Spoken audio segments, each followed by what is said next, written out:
on guztioi eta ongi etorri. Astearte honetatik aurrera, Nafarroako gobernuak bere gain du ofizialki trafiko eskumenaren kudeaketa. Nafarroako aldizkari ofizialak eta Espainiakoak ere apirilaren 15 honetan argitaratu dute dekretua. Hala, Hego Euskal Herri osoan ardura hau tokiko gobernuen esku dago, Eusko Jaurlaritzak ere bere baitu eskumena. Gaur gaueko 10etan emitituko du Hamaika telebistak Euskal Herria Bateraren aberri egun bateratuko ekitaldia. Taldeak pasaden apirilaren 11an ospatu zuen eguna Donostiako kursalean eta festa bateratua aldarrikatu zuen herriak bere egingo duena alderdi politikoen gainetik. 6 urteko kartzela zigorra ezarri dio Bizkaiko probintzia auzitegiak gizonezko bati 2021ko irailean Bilboko taberna batean emakume bati sexu erasoa egin izanagatik. Epaitegiek sententzia gutxitu diote gizonari, epaiketa hasi aurretik 3.000 euro utzi zituelako biktimari emateko. Hirugarren greba eguna gauzatu dute astearte honetan Basauriko Bridgestonen. Gaurkoan ere Usansoloko lantegiko plantilla mobilizaziora batu da, Basauriko langileen 40%ak kaleratuko lukeen erabakiaren aurka protesta egiteko. Gainera, beste lanuzte sorta bat iragarri dute apirilaren 24, 25 eta 26rako. Atortxurrok jaialdiaren 30. eta azken edizioak badu jada kanta. Biterdi du izena eta Maskak, Mirua, Misiele Krep, Txingilik eta Zetak taldeek sorturikoa bestia da. Gainera, astearteko izonetatik aurrera ere ikusgai dago beronen bideoklipa.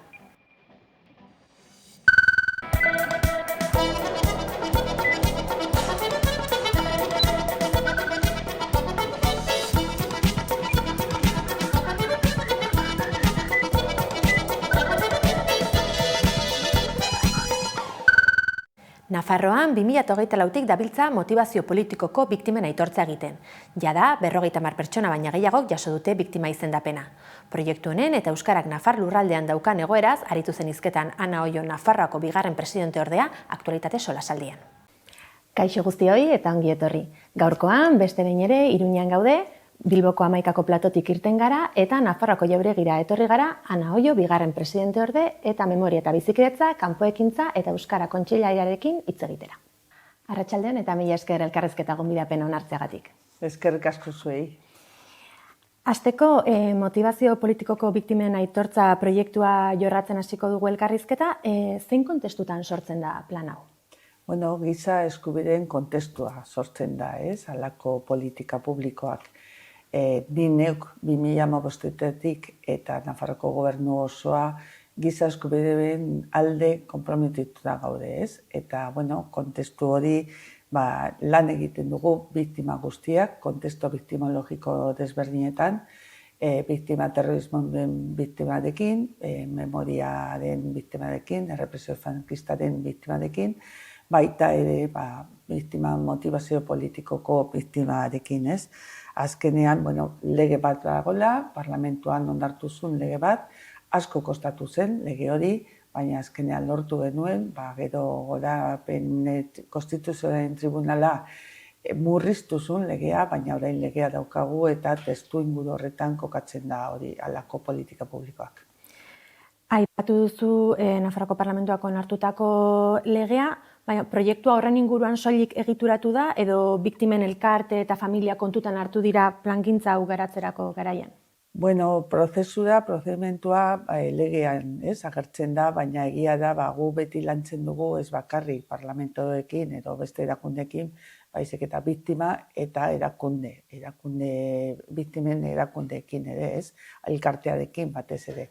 Gu egiari zorrekin adibidez, lan egiten gara, San Fermin 78ko elkarteekin eta beste elkarteen batzuekin beti lan egiten dugu elkarrez, azkenean Nafar gobernuak bera bakarrik ezin da, halako politikak egitea, Baina gero egia da, hori gu gobernuen barruan, badugula errekonomizimendu eta erreparazioen batzorde bat, hor aurkeztu behar da, eskaintza, eta gero batzordea onartu ondoren Nafar gobernua bera onartzen dugu, biktima horiek, eta ni gero topaketa pribatua egoten naiz beti bai biktimaekin, bai haien familia eta haien elkarteekin. 2024ko apirilean aitortu zituen Nafarroako gobernuak bere lehenengo 12 biktimak, ordutik hona arte zenbat pertsona aitortu dituzue? Bueno, orain arte gutxi gora behera 50 persona. Onartu dugu, baina jarraitzen dugu lanean, ez? Beste espedientea ja hor daude, ez? Irekita aurkeztu duten beste espedienteak eta, bueno, batzordea, errekonozimendu eta erreparazioen batzordea jarraitzen du lanean. Eta zein da biktima hauen profila, hau da zenbat gizon eta emakume, zen indar motaren biktimak izan diren pixka bat jendeak kokatzearen profilen? Bueno, tipologia eta testu inguru desberdinetik, ez, ateratzen da. Azken txostenaren arabera, onartutako kasuen tipologia hainbat egoera biltzen ditu. Adibidez, 6 personak heriotza eragin zuten, eta beste hau zauritutako tortura, tratu txarra jasan zuten personak dira, ez? Bueno, hor ere badira kalte fisikoak eta materialak jasan zituzten beste egoera batzuetan, adibidez, istiluen aurkako materiala, zu arma eta bestelako indarkeria erabiltzeagatik ere badira biktima. Gero gehienak gizonak dira, 83%, gutxi gora bera, gizonak dira eta bestean emakumeak, eta espektro sozial eta politiko ezberdinetik, ez? Badugula kasu batzuk, bueno, 76%, 70 eta 70 hamarkada, 70ko eta 70ko hamarkadaren barruan daude, ez? Hor, bueno, diktaduraren edo post-frankismoaren borroka, ez? Borrokaren biktima dira, ez? Gero beste batzuk, bueno, beste hamarkadakoa eta gero badugula, bueno, persona asko ja azken garaietik, ez? 2000 urtetik gora, aurrera, biktima badugula ere. Hau da, komentatzen dezuna, bete beharra dituzten kondizioak biktima bezala izateko, ez da? Demostratu beharra daukate, osasunaren aldetik kalteak jasan zituztela ere biktima bezala aitortuak izateko. Hori da, lehen esan duzen dana, hori biktima giza eskubideak urratu zaizkien personak dira, ez? Eta taldean edo modu, bueno, alde batetik funtzionario publikoena, poliziana edo guardia zibilena, edo beste funtzionario publikoen edo, bueno, ultraizkundarren taldearena ere, ez? Hor sartzen da, bi testu inguru hori. Eta gero, bueno, kalte fisiko, psikiko eragin behar zaiela, ez? Hori. Eta, bueno, hor bai dago salbuespen bat, da, bueno, biktima egiteko arma edo lehergailuak manipulatzearen ondorioz hildakoak hor ezin da sartu instantzia. Hor salbuespena edo balira.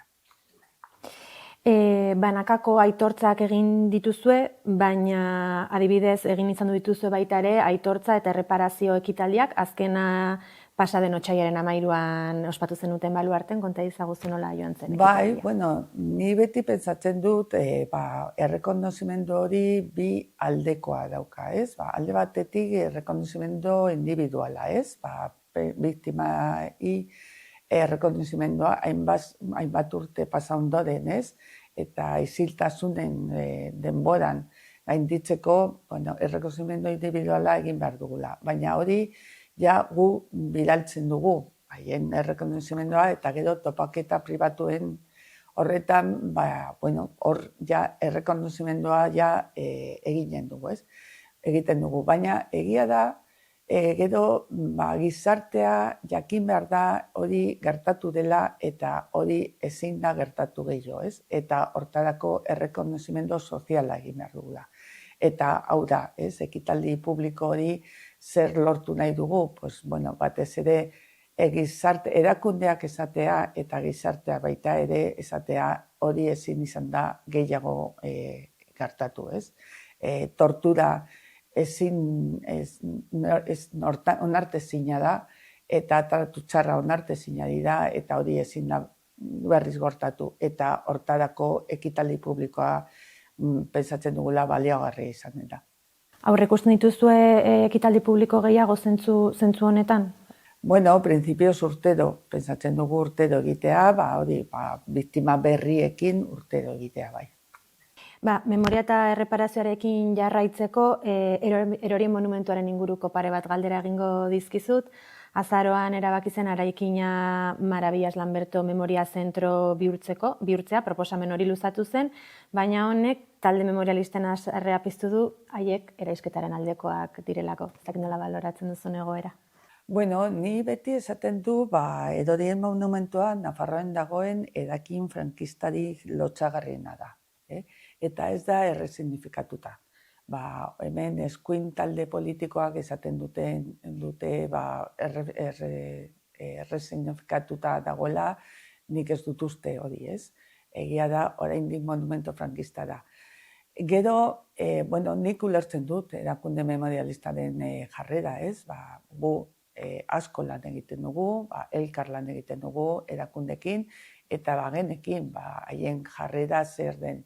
Baina egia da, akordioa, nahiz eta ez zen gure gustokoa, zirazki, baina egia da, lortu duten akordio horrekin, gehiengo sozial eta politiko den hori, gehiengoa, ez? Lortzea, eta gutxienez zerbait eginen dugu Edorien monumentuarekin. Baina ulertzen dut erakunde memorialistaren jarrera, eta egia da batzutan, politika batzutan da, politika reala, ez, bihurtzea, eta kasu horretan, zirazki utzi dugu pelos en la gatera asko, baina horre, lortu dute hiru alderdien konsensua sartzea gai horretan, ez? Memoria eta erreparazio alde batera utziko dugu, orain euskarari helduko diogu, eta alde batetik galdetu nahi nizuke lanpostu publikoetako lan eskaintzetan egiten den hizkuntza eskakizunaren inguruan. Izan ere 2024ko azaroan deialdi bakoitzean euskararen eta Europar Batasuneko beste lan hizkuntzen balorazioa kasuz kasu baloratuko zela onartu zen, baina honek polemika sortu zuen edo zer esana behintzat, euskara Nafarroan ofizialak ez diren beste hizkuntza batzuekin berdintzea leporatu zitzaiolako erabaki horri. Alde batetik ez dira berdindu. Beti ez da berdindu, ez da prozesu berbera, bai euskara, bai beste atzerriko hizkuntzarekin, ez? Prozesua. Nafarroko Kontseilua bera beti esan du, ezin dela berdindu, euskara eta atzerriko hizkuntzak, ez? Baina egia da, hori ere gazi gozo prozesua da, ez, niretzat.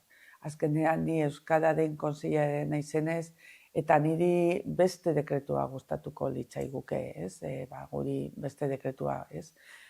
Zergatik, hemen dekretu hau ere topatuta dago ere, ez.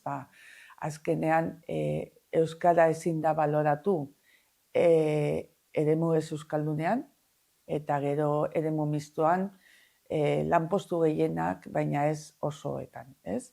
Orduan, guri, ni talde politiko Geroa Baiko naiz, eta, talde Geroa Bai beti esaten du, hori ez da gure dekretua, eta ez da nire dekretua, baina egia da ere egoera kritikon ginen.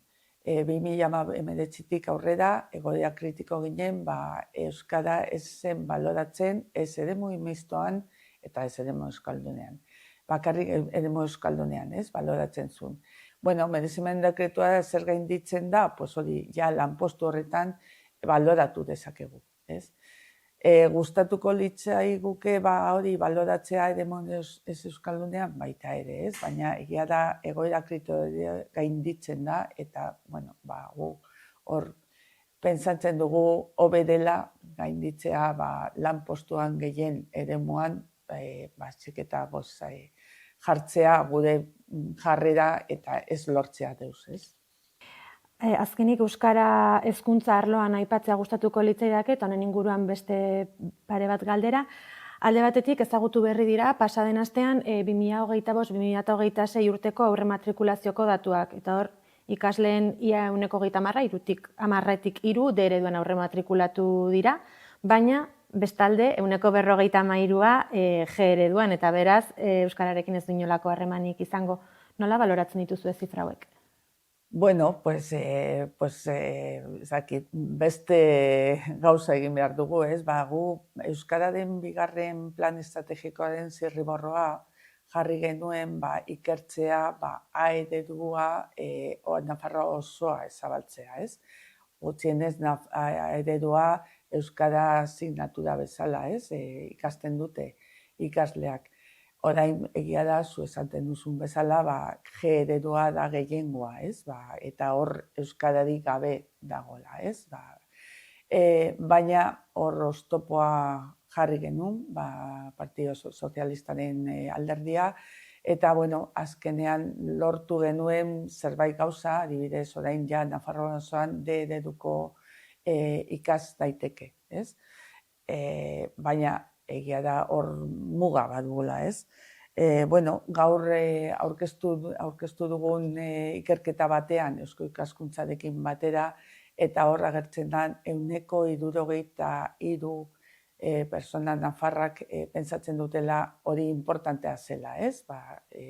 Orduan, pentsatzen dugula, gizartea horrela pentsatzen bada, politikoak ere lortu behar dugu pausu hori egitea, ez?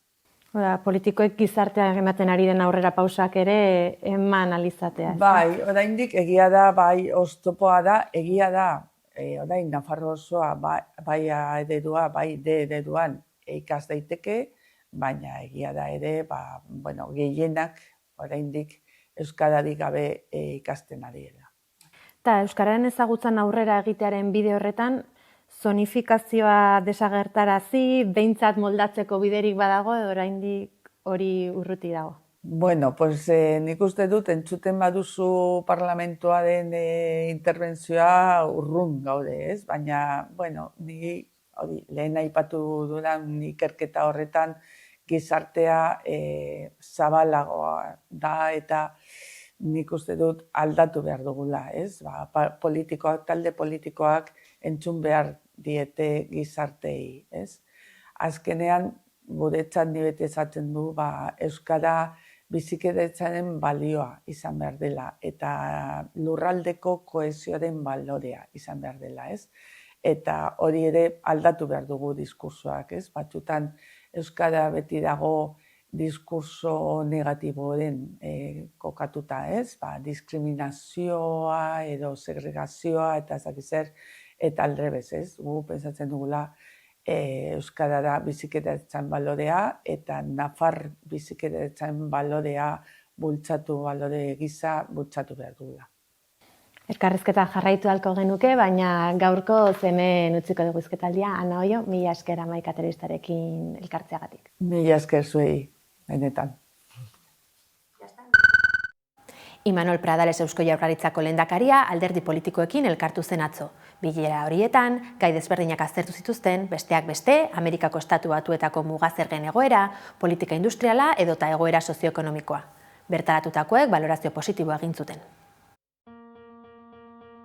Imanol Pradales Eusko Jaurlaritzako lehendakaria astelehen honetan bildu da alderdi politikoekin, Voxekin izan ezik. Bileran, Amerikako Estatu Batuen mugazergak direla eta bizi duten egoera, industria politika eta egungo egoera sozioekonomikoa aztertu dituzte. EH Bilduren bozeramaileak Peio Otxandianok bilera oso positiboa, interesgarria eta erabilgarria izan dela adierazi du. Etxebizitzaren auzia nabarmendu du, arazo soziala izateaz gain, ekonomiarentzat eta enpresentzat ere arazo bihurtzen ari dela ohartaraziz. Ildo horretan, alokairuko etxebizitza publikoak eraikitzeko inbertsio funts bat sortzeko proposamena helarazi dio lehendakariari.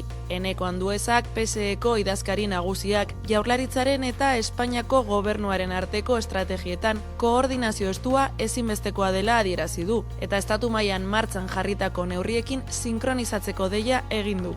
Sumarrek bere aldetik enpleguaren defentsaren beharra azpimarratu du. Jon Hernandezek alderdiko legebiltzarkideak arma industriarako laguntzak finantzatzeko eta industria hori indartzeko zor publikoa erabiltzeari uko egiten diotela adierazi du. Javier de Andrés alderdi popularreko presidenteak baieztatu du bileran gobernuak planteatzen dituen neurriak zehatzago ezagutzeko aukera izan duela, eta ikuspegia oso positiboa dela jakinarazi du. Amaitzeko EAJko bozeramaile den Joseba Díez de Antxustegik adierazi du etxeko lanak egiten ari direla Euskadik edozein ziurgabetasun ekonomikori tresna honenekin aurre egin diezaion. Era berean, lehendakariaren lidergoa nabarmendu du. Lehendakariz Muertoseko gitarrista ohia absolbitu egin dute leporatu zioten sexu erasoarengatik. Ustez, Iruñeko taberna batean erasotu zuen emakume bat, baina orain Nafarroako hiriburuko zigor arloko laugarren epaitegiak errugabetzat jo du.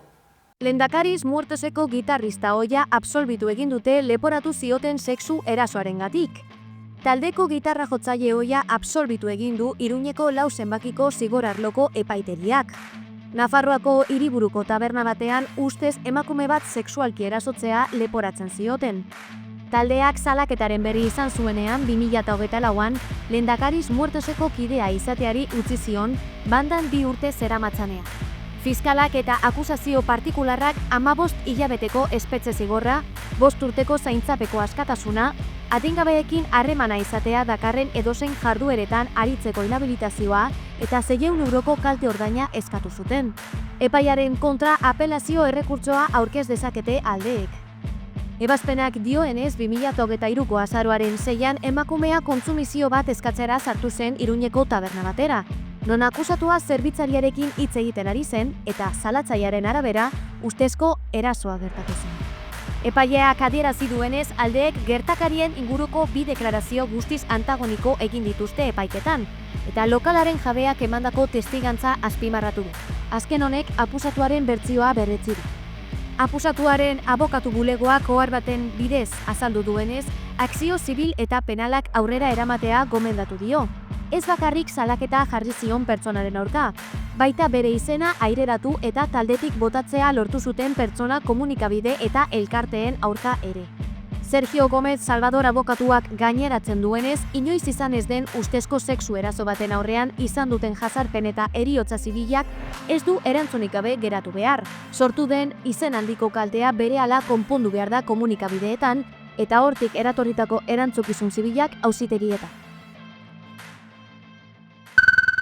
Nafarroan, hezkuntzako gehiengo sindikalak, ELA, LAB, Comisiones Obreras eta Esteila sindikatuek osatutakoak errefuxatu egin du foru gobernuak proposatutako itun berria.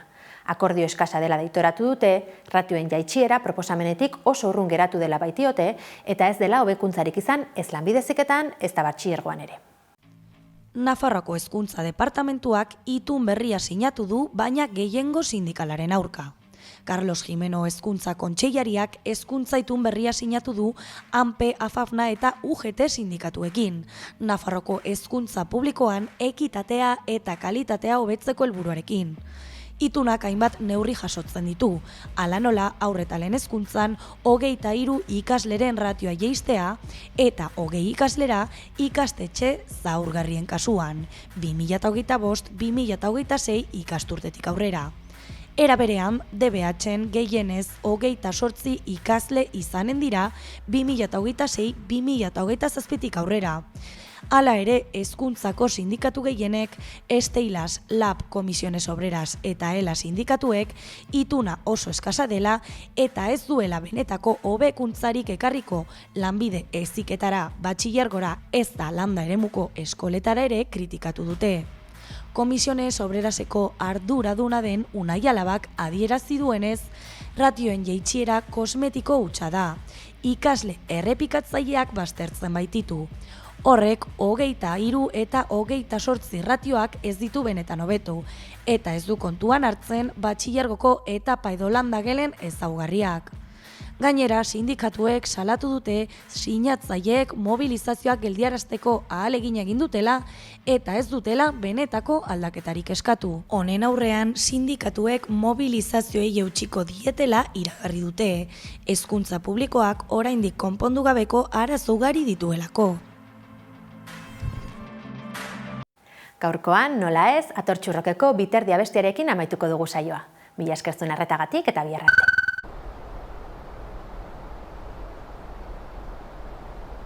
Zuk heldu bat, nik beste bat, orain abiatzeko bagara lau, nahi beste gau, nahi beste gau.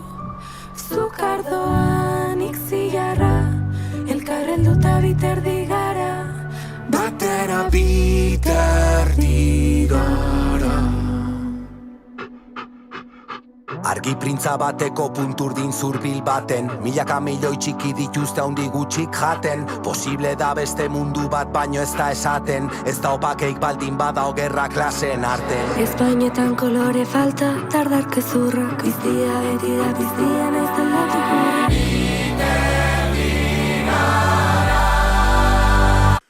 Zuk heldu bat, nik beste bat, orain abiatzeko bagara lau. Nahi beste gau, nahi beste gau. Zuk ardoa, nik zilarra, elkar helduta biterdi gara, batera biterdi gara.